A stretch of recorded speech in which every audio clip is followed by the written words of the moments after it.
My fellow citizens, I stand here today humbled by the task before us, grateful for the trust you have bestowed, mindful of the sacrifices borne by our ancestors. I thank President Bush for his service to our nation, as well as the generosity and cooperation he has shown throughout this transition. 44 Americans have now taken the presidential oath. The words have been spoken during rising tides of prosperity and the still waters of peace. Yet, every so often the oath is taken amidst gathering clouds and raging storms. At these moments, America has carried on not simply because of the skill or vision of those in high office, but because we, the people, have remained faithful to the ideals of our forebears and true to our founding documents. So it has been. So it must be with this generation of Americans. That we are in the midst of crisis is now well understood. Our nation is at war against a far-reaching network of violence and hatred. Our economy is badly weakened, a consequence of greed and irresponsibility on the part of some, but also our collective failure to make hard choices and prepare the nation for a new age. Homes have been lost, jobs shed, businesses shuttered. Our healthcare is too costly, our schools fail too many, and each day brings further evidence that the ways we use energy strengthen our adversaries and threaten our planet. These are the indicators of crisis, subject to data and statistics. Less measurable, but no less profound, is a sapping of confidence across our land, a nagging fear that America's decline is inevitable, and that the next generation must lower its sights. Today, I say to you that the challenges we face are real. They are serious, and they are many. They will not be met easily or in a short span of time. But know this, America, they will be met. On this day, we gather because we have chosen hope over fear, unity of purpose over conflict and discord. On this day, we come to proclaim an end to the petty grievances and false promises, the recriminations and worn-out dogmas that for far too long have strangled our politics. We remain a young nation, but in the words of Scripture, the time has come to set aside childish things. The time has come to reaffirm our enduring spirit, to choose our better history, to carry forward that precious gift, that noble idea passed on from generation to generation, the God-given promise that all are equal, all are free, and all deserve a chance to pursue their full measure of happiness. In reaffirming the greatness of our nation, we understand that greatness is never a given. It must be earned. Our journey has never been one of shortcuts or settling for less.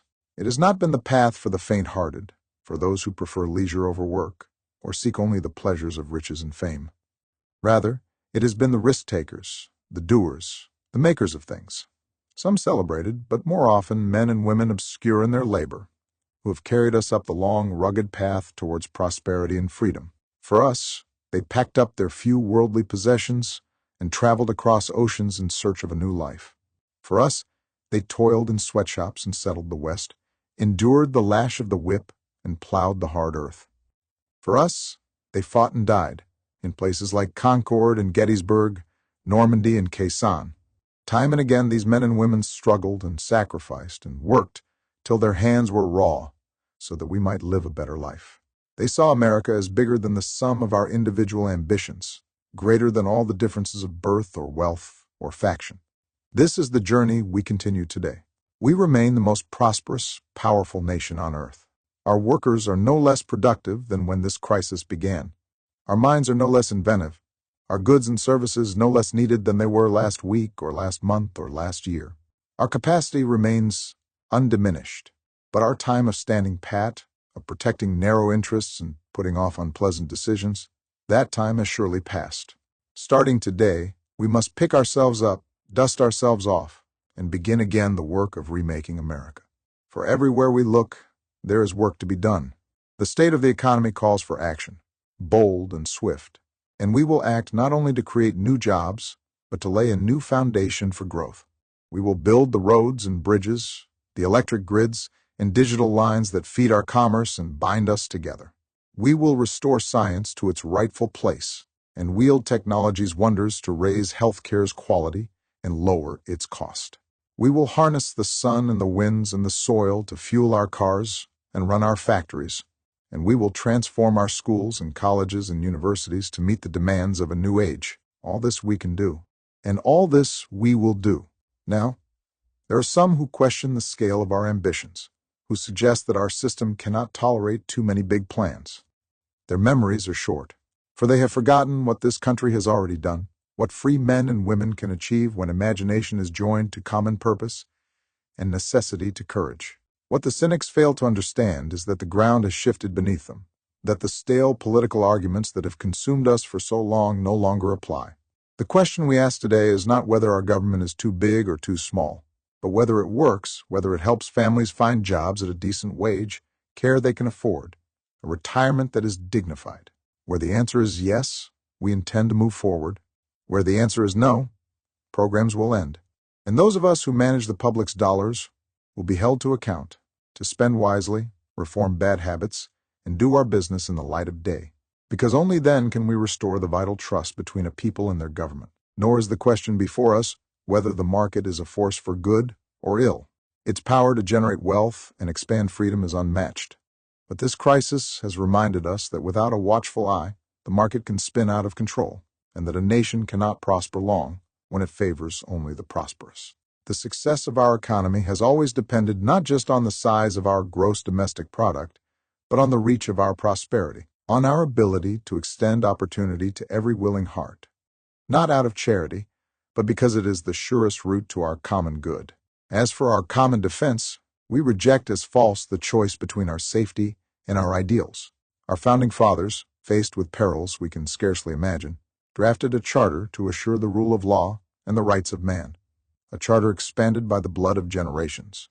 Those ideals still light the world, and we will not give them up for expedience's sake. And so too all other peoples and governments who are watching today, from the grandest capitals to the small village where my father was born, know that America is a friend of each nation and every man, woman, and child who seeks a future of peace and dignity, and that we are ready to lead once more. Recall that earlier generations faced down fascism and communism not just with missiles and tanks, but with sturdy alliances and enduring convictions. They understood that our power alone cannot protect us, nor does it entitle us to do as we please. Instead, they knew that our power grows through its prudent use, our security emanates from the justness of our cause, the force of our example, the tempering qualities of humility and restraint. We are the keepers of this legacy. Guided by these principles once more, we can meet those new threats that demand even greater effort, even greater cooperation and understanding between nations. We will begin to responsibly leave Iraq to its people and forge a hard-earned peace in Afghanistan. With old friends and former foes, we will work tirelessly to lessen the nuclear threat and roll back the specter of a warming planet.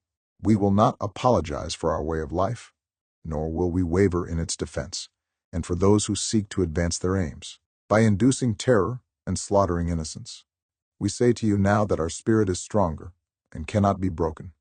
You cannot outlast us, and we will defeat you. For we know that our patchwork heritage is a strength, not a weakness. We are a nation of Christians and Muslims, Jews and Hindus, and non-believers. We are shaped by every language and culture, drawn from every end of this earth, and because we have tasted the bitter swill of civil war and segregation, and emerged from that dark chapter stronger and more united, we cannot help but believe that the old hatreds shall someday pass, that the lines of tribes shall soon dissolve, that as the world grows smaller, our common humanity shall reveal itself, and that America must play its role in ushering in a new era of peace. To the Muslim world, we seek a new way forward, based on mutual interest and mutual respect. To those leaders around the globe who seek to sow conflict or blame their society's ills on the West, know that your people will judge you on what you can build, not what you destroy.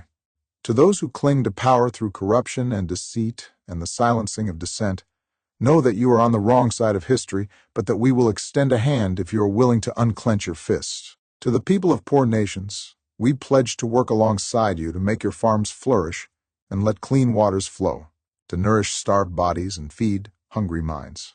And to those nations like ours that enjoy relative plenty, we say we can no longer afford indifference to suffering outside our borders, nor can we consume the world's resources without regard to effect. For the world has changed, and we must change with it. As we consider the road that unfolds before us, we remember with humble gratitude those brave Americans who, at this very hour, patrol far-off deserts and distant mountains. They have something to tell us today, just as the fallen heroes who lie in Arlington whisper through the ages. We honor them not only because they are guardians of our liberty, but because they embody the spirit of service, a willingness to find meaning in something greater than themselves. And yet, at this moment, a moment that will define a generation, it is precisely this spirit that must inhabit us all. For as much as government can do and must do, it is ultimately the faith and determination of the American people upon which this nation relies. It is the kindness to take in a stranger when the levees break, the selflessness of workers who would rather cut their hours than see a friend lose their job, which sees us through our darkest hours. It is the firefighter's courage to storm a stairway filled with smoke, but also a parent's willingness to nurture a child that finally decides our fate. Our challenges may be new, the instruments with which we meet them may be new, but those values upon which our success depends, hard work and honesty, courage and fair play, tolerance and curiosity, loyalty and patriotism, these things are old. These things are true. They have been the quiet force of progress throughout our history. What is demanded, then, is a return to these truths. What is required of us now is a new era of responsibility, a recognition, on the part of every American, that we have duties to ourselves, our nation, and the world, duties that we do not grudgingly accept but rather seize gladly, firm in the knowledge that there is nothing so satisfying to the spirit, so defining of our character, than giving our all to a difficult task. This is the price and the promise of citizenship. This is the source of our confidence, the knowledge that God calls on us to shape an uncertain destiny. This is the meaning of our liberty and our creed, why men and women and children of every race and every faith can join in celebration across this magnificent mall, and why a man whose father less than 60 years ago might not have been served at a local restaurant can now stand before you to take a most sacred oath. So let us mark this day with remembrance of who we are and how far we have traveled. In the year of America's birth, in the coldest of months, a small band of patriots huddled by dying campfires on the shores of an icy river. The capital was abandoned. The enemy was advancing. The snow was stained with blood. At a moment when the outcome of our revolution was most in doubt, the father of our nation ordered these words be read to the people. Let it be told to the future world that in the depth of winter, when nothing but hope and virtue could survive, that the city and the country, alarmed at one common danger, came forth to meet it, America. In the face of our common dangers, in this winter of our hardship, let us remember these timeless words. With hope and virtue, let us brave once more the icy currents and endure what storms may come.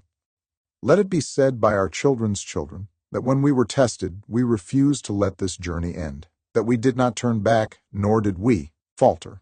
And with eyes fixed on the horizon and God's grace upon us, we carried forth that great gift of freedom and delivered it safely to future generations.